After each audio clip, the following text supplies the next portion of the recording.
Bonjour à tous et à toutes. Et comme vous avez pu le voir avec ces deux énormes couteaux que je tiens dans mes mains, aujourd'hui nous allons donc parler d'un nouveau film, et donc d'une nouvelle critique. Et aujourd'hui je vais parler du film Un couteau tiré, de Rian Johnson.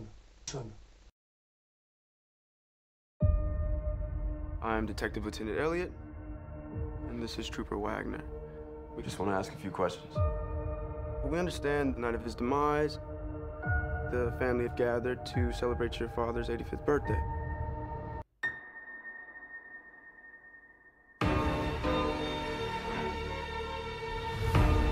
Ladies and gentlemen, I would like to request that you all stay until the investigation is completed.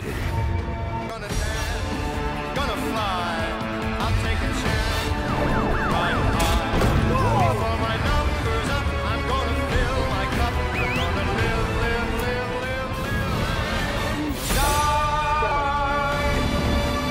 It's a twisted web, and we are not fit.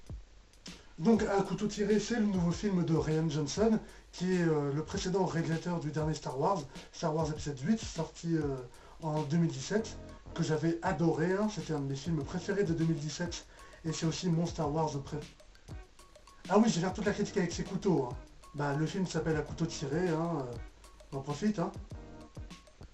Oui, donc je disais, c'était aussi mon Star Wars préféré, hein, de tous ceux que j'ai vus. Donc quand j'ai appris qu'il allait faire un nouveau film, et bah évidemment je me suis précipité en salle pour aller le voir, hein.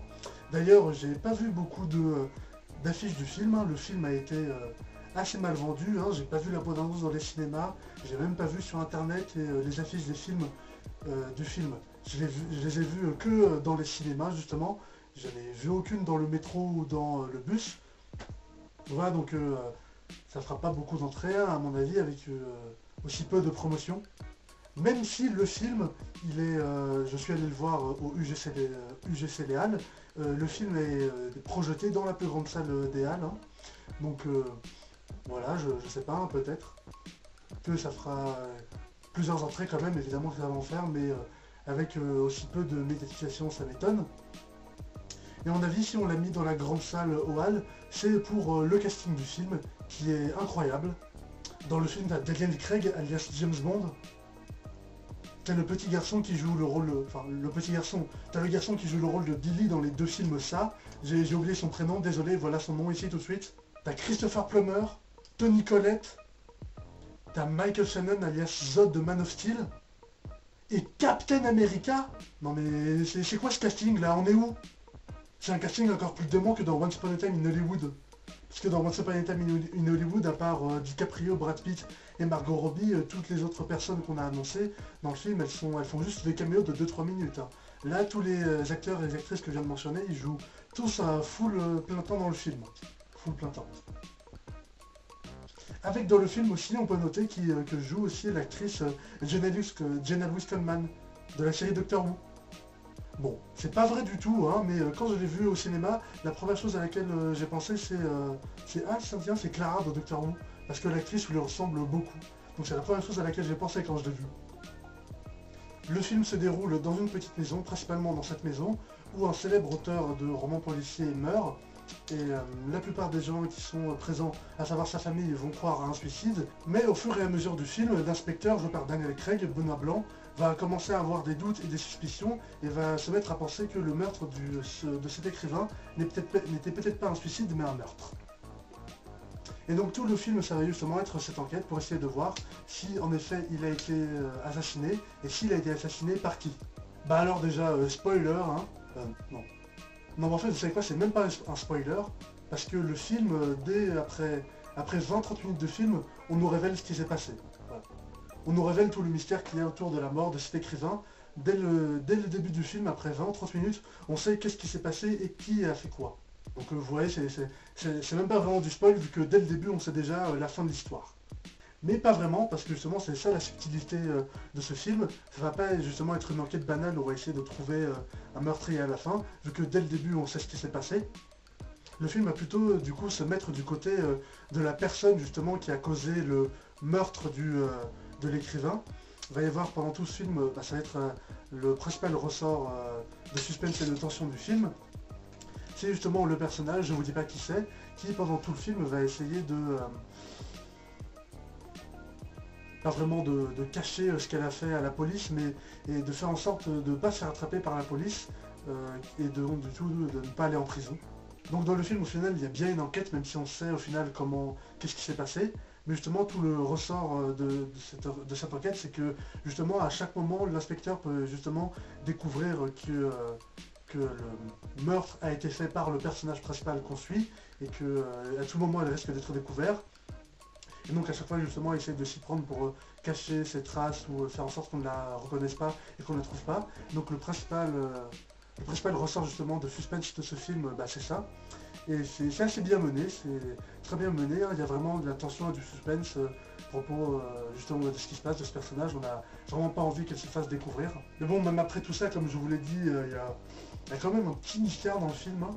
Bon, c'est pas vraiment du spoil, hein, mais vous verrez que, même si je vous dis que dès le début on sait qui a fait quoi, c'est pas tout à fait fini hein, dans le film, hein.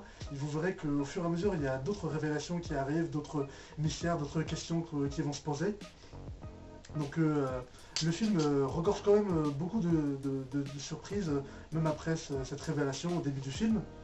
Et donc même après ça, le film reste quand même très intéressant et assez mystérieux autour de ce qui se passe et de qui a fait quoi.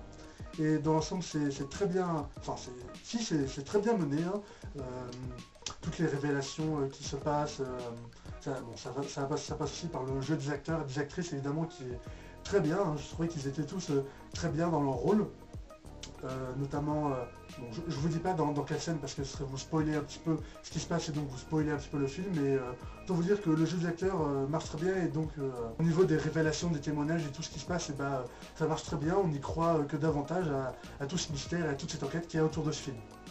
Bon, je vais pas davantage vous parler du scénario puisque les films policiers, les films à intrigue comme ça, les films à enquête, tout repose sur le scénario quoi, donc si j'en dis davantage je vais vous spoiler, donc je m'arrête là. À la place on va passer à la réalisation, aux acteurs, à la mise en scène. Bon, les acteurs et les actrices comme je l'ai dit ils jouent assez bien, plutôt bien, ce qui fait que le film marche bien dans l'ensemble, hein. La réalisation elle est simple quoi, elle est classique, mais c'est une réalisation qui elle marche bien justement pour un film non n'importe quoi, pas d'horreur, mais de suspense, de tension, d'enquête quoi, un film policier. La réalisation est efficace et elle fait ce qu'il faut, où il faut, quand il faut. Donc là, sur ce point de vue, ça passe quoi, c'est bien. Il y a quelques plans du film que j'ai retenus, notamment un qui se passe dans le salon au début du film quand ils interrogent les gens.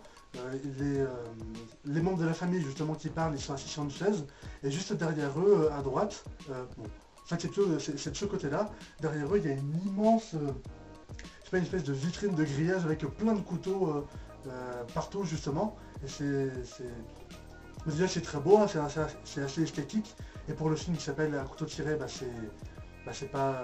Pour un film qui s'appelle Un couteau tiré, il y a forcément un sens, hein. Quoique Un couteau tiré c'est le titre en français, le titre en anglais je sais pas c'est lequel, je vais le mettre là, hein, mais bon ça a forcément un sens, hein, vu comment ça revient à la fin.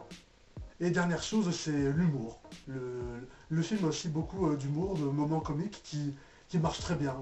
Le film est très drôle et moi aussi je me suis beaucoup marré dans le film, c'était très drôle. Bon, non plus je vais pas vous spoiler les blagues sinon vous allez pas rire. Pendant le film vous allez pas rire, mais bon, sachez que le film aussi est très drôle et donc du coup très sympathique. Et le scénario aussi dans l'ensemble, comme je l'ai dit, comme c'est un film justement d'enquête, un film policier, ça va essentiellement reposer sur son scénario qui est bien construit, hein, qui marche plutôt bien. Vu comme on l'avait vu comme je l'avais vu dans Star Wars 8, hein, qui lui aussi repose aussi beaucoup sur son scénario dans beaucoup d'aspects, contrairement à ceux de J.J. Abrams ou même Rogue One. Le Star Wars 8 a un scénario un peu plus calibré et complexe. Là aussi dans Un couteau tiré, le scénario évidemment est très complexe, mais pas dur à comprendre, hein, il est bien construit quoi. Pour ce genre de film il est bien construit et ça marche bien. Bon, j'ai rien d'autre à ajouter, hein. J'ai beaucoup aimé ce film de Rian Johnson, hein, même si je pense qu'après toute la vague de haine qu'il y a eu contre lui et contre Star Wars 8, ça ne m'étonnerait pas qu'il y en ait quelques-uns qui boycottent le film, ou qui l'insultent ou le critiquent négativement exprès. Donc, même si là évidemment je dis un petit peu des trucs en l'air, le film est sorti il y a à peine une semaine. Quoi qu'il en soit, j'ai beaucoup aimé ce film, c'était un très bon film policier, d'enquête et tout, et je vous conseille d'aller le voir au cinéma. Voilà. Merci à vous d'avoir regardé cette critique jusqu'au bout. N'hésitez pas à mettre un pouce en l'air si ça vous a plu et à me dire dans les commentaires ce que vous en avez pensé. Partagez ma vidéo sur les réseaux sociaux et abonnez-vous à ma chaîne YouTube pour ne rien manquer de mes prochaines vidéos. Salut!